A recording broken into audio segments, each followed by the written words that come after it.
18 बच्चे जो ये नीट का पेपर लीक होने से सुसाइड कर लिए, इन्हीं को बचा लेते मोदी जी। इनको क्यों नहीं बचा पाए?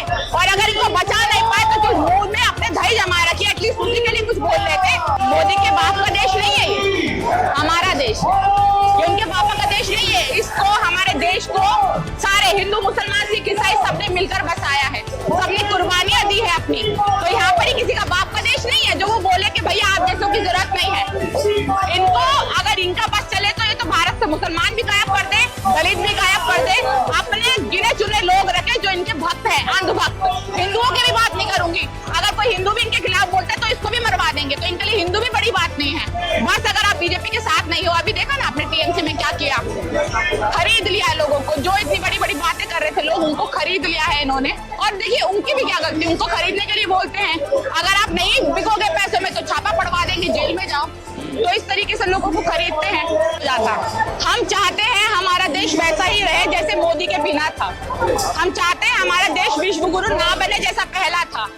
2014 के बाद जो हमारे भारत की हालत इन्होंने कर दी है, जो हमारे भारत को इन्होंने खराब करके रख दिया है, हमारे भारत की धज्जे उड़ा के रख दी है, हमारे भारत की आज बदनामी होती है। बात एक रिपोर्टर पूछती है, आज तक इन्होंने एक प्रेस कॉन्फ्रेंस नहीं करी, उसके बाद इस सवालों से भाग जाते हैं, उनके जवाब नहीं दे पाते और उस रिपोर्टर को आतंकवादी देशद्रोही बता दिया जाता है ताकि बच्चे वैसे ही नीट के पेपर ना दे पाए। हमारे देश को, ये देखिए, देश को ये अनपढ़ बनाना चाहते हैं, चाहे वो नीट हो, चाहे वो बहुत सारे कोई भी पेपर हो। ये देश की जनता को, क्योंकि खुद अनपढ़ है ना, खुद एक भी पढ़ा लिखा नहीं है, जो एफिडेविट को हाफिट कहता है।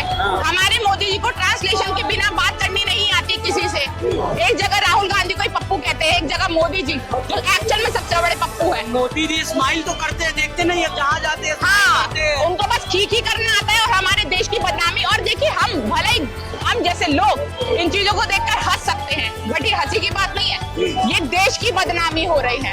हमारे देश को वो जाकर रिप्रेजेंट कर रहे हैं वहाँ पे, और हम यहाँ पर देखकर अगर उनको हंस रहे हैं, वो गले पड़ जा रहे हैं। कभी भी ट्रम्प का हाथ पकड़ ले रहे हैं, उस ट्रम्प का जिसने हमारे 3 भारतीय मार दिए, जिसकी वजह से 3 भारतीय मर गए। और आपको एक बात बताऊं, जो लगातार एक शर्मा जी का बेटा लगातार वो जो डाल रहा था ना कि भैया सारे मुसलमानों को बर्बाद कर दो, खत्म कर दो, फिलिस्तीन में तो ये होना चाहिए, उनका खुद का बेटा इन 3 बच्चों में से एक है।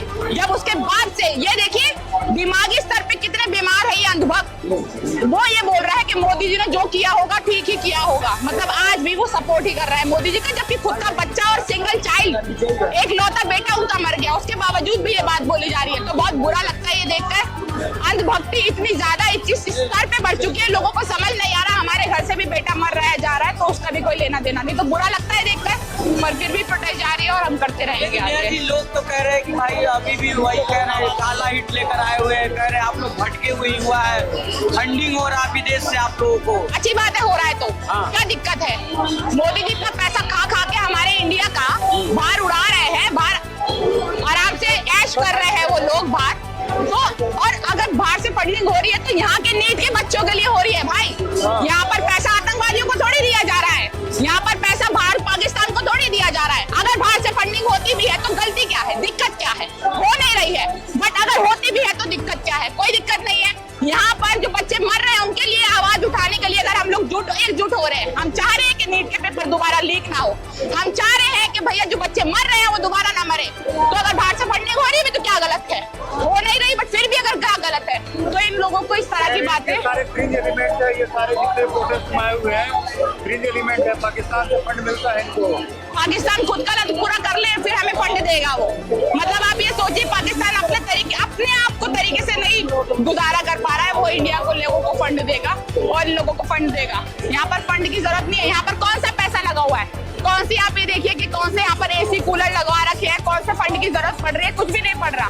पर उसके बावजूद भी यहाँ पर हम गर्मी में लोग मर कर आ रहे हैं। आप कह दिया ना कि यहाँ पे इस्तीफा नहीं होता है, वो तो कह रहे हैं, हमने बोला कि उन्होंने तो कहा हमारे तो ट्रेंड ही नहीं है इस्तीफा देने का, हम तो देंगे नहीं इस्तीफा। फिर उसके बावजूद भी अगर हम हाथ पे हाथ धर के बैठ जाए कि चलिए अब तो इस्तीफा होना ही नहीं, घर में बैठ जाओ, तो ये तो हमारे सर पर आकर खड़े होंगे जैसे अभी भी खड़े हैं और जो चाहे वो करेंगे। तो अगर जो लोग है ना, जो जनता है वो बहुत बड़ी है, अगर इनको वोट देकर जिता सकती है तो इनको गद्दी से हटा भी सकती है। तो हमारा बस एक यहाँ पर आने का यही मकसद है, प्यार से जनता की कोई वही तो दिक्कत है ना कि जनता की सुन ही नहीं रहे लोग, अंधे बहरे गुंगे ये सब हो चुके हैं, लोग मर रहे हैं, परेशान हैं, इनको कोई फर्क नहीं पड़ रहा है। बट फिर भी हमारा काम है कि हम आवाज उठाएं, हम मोदी के देश में ऐसे लोगों की कोई दरकार नहीं है, आप जैसे लोगों को। मोदी के बाप का देश नहीं है ये, हमारा देश,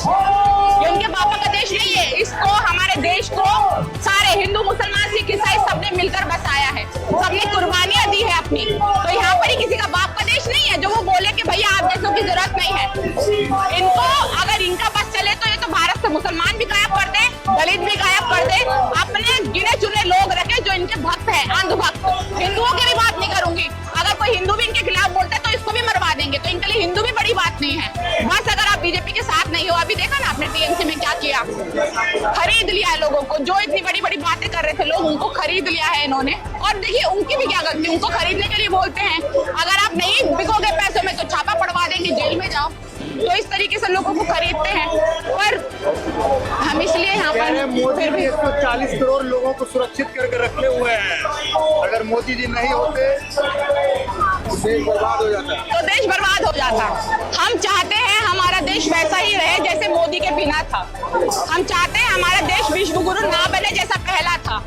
2014 के बाद जो हमारे भारत की हालत इन्होंने कर दी है, जो हमारे भारत को इन्होंने खराब करके रख दिया है, हमारे भारत की धज्जे उड़ा के रख दी है, हमारे भारत की आज बदनामी होती है। बात एक रिपोर्टर पूछती है, आज तक इन्होंने एक प्रेस कॉन्फ्रेंस नहीं करी, उसके बाद ही सवालों से भाग जाते हैं, उनके जवाब नहीं दे पाते और उस रिपोर्टर को आतंकवादी देशद्रोही बता दिया जाता है।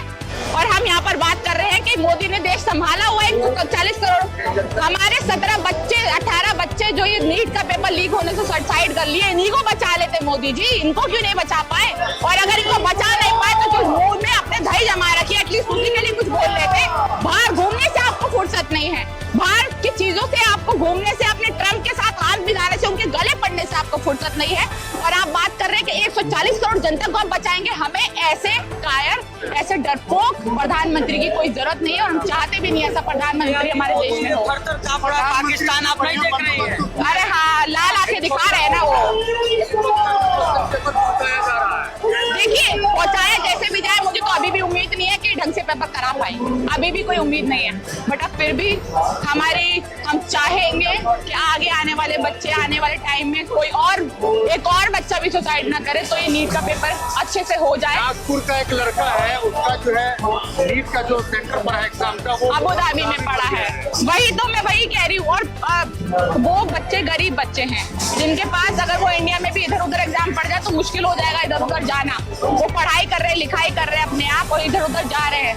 मुझे नहीं पता किस तरीके से गवर्नमेंट काम कर रही है, किस तरीके से हमारा शिक्षा मंत्री काम कर रहे हैं कि अबू धाबी में उसका सेंटर पड़ गया है।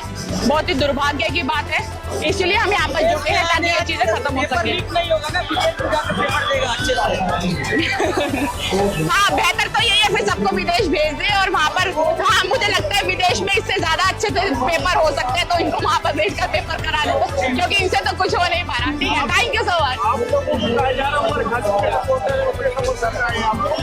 कैसे सपोर्ट कर रहे हैं? हम थैंक यू, हम कोई नारे लगा रहे हैं कि यहाँ पर यार उमर खालिद जिंदाबाद, किस चीज का? और अगर आप उमर खालिद के खिलाफ नहीं बोल रहे हैं तो आप देशद्रोही हो गए, आप देशभक्ति नहीं है, देशद्रोही हो गए। पता नहीं कैसे ये लोग उमर खालिद का नाम लेकर इस प्रोटेस्ट को खराब करने की कोशिश करते हैं, बट कोई बात नहीं, ये कितनी भी कोशिश कर ले, कुछ भी कर ले ना, पिछली बार 6 जून को प्रोटेस्ट खराब हुआ ना, ये वाला प्रोटेस्ट खराब हुआ। रिद्धिमा शर्मा शर्मा जब यहाँ पे आई थी लास्ट टाइम, तो उनकी जुबान पे सिर्फ उमर खालिद का ही नाम। अरे उनका, मैंने तो बोला उनको 2 मिनट दो, बिना उमर खालिद के, बिना पाकिस्तान के, बिना देशद्रोही के वो बात करके दिखाए वो औरत। उसको मुसलमानों के अलावा कुछ आता ही नहीं। मुसलमानों के देश में पल बढ़कर वो खाकर यहाँ पर आई है, यहाँ पर उनका पैसा कमा कर आई है। इंटीरियर डिजाइनर जो अपने आप को बताती है, वैसे तो देश पर ये मीडिया के लिए, छोटी मीडिया के लिए या मोदी, हाँ मोदी की वैसे तो ये दलाल की तरीके से काम करते हैं। मुसलमानों के देश में वो कई टाइम वो ओमान में रही है भाई, उसकी वीडियोस है, इंटीरियर डिजाइनिंग करती थी वो वहाँ पर, बहुत टाइम तक वहाँ पर रही है। न जाने लोग क्या क्या बोलते हैं, मुझे उसकी पर्सनल लाइफ से कोई मतलब नहीं है, बट ओमान में उसकी वीडियो दिखती है तो वो उसके ऊपर क्रांतिकारी महिला है। ऐसी क्रांतिकारी महिला है हमारे देश से भागकर ओमान ही चले जाए तो ज्यादा बेहतर है। और वो एक्चुअल में महिला है या नहीं है ये भी मुझे नहीं पता। बेहतर है कि वो महिला है, अच्छी बात है। और अगर उनको कुछ बोल देना तो सबसे पहले यहाँ पर उनका आ जाता है कि महिलाओं का सम्मान कर रहे हैं आप, तब वो महिला बन जाती है। और जब गंद उगलती है, जब गंदी बातें बोलती है, गालियां बकती है किसी को, तब उसके अंदर महिलाओं की जुबान नहीं आती। महिलाओं का काम है शांति से अच्छे से बोलना। वैसे हाँ, मेरे को कोई शक नहीं, नहीं मेरे को कोई शक नहीं है। वो महिला है तो भी वो खुश रहे, वो मर्द है तो भी वो खुश रहे, उसकी मर्जी है। ठीक है।